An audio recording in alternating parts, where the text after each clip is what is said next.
Quality Pulse has some very robust technical capabilities that are built in and accompany the research-based behavioral model that's behind the diagnostic.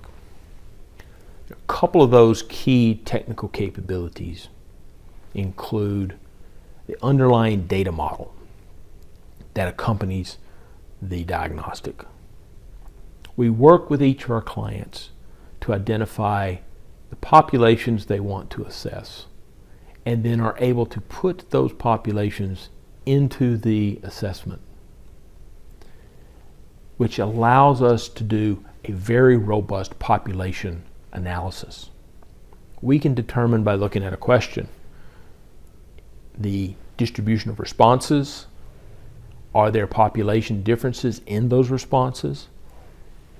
And then look further into the open text responses of those populations for insights into why those populations are responding differently. That also ties into our ability to process that open text data.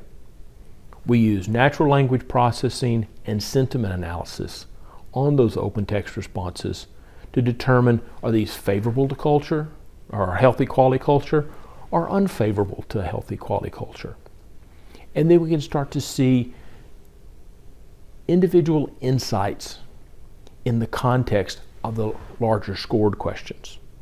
That gives us greater color, greater depth and detail and context from which we can then determine what are the response and action items we need to take to improve the culture.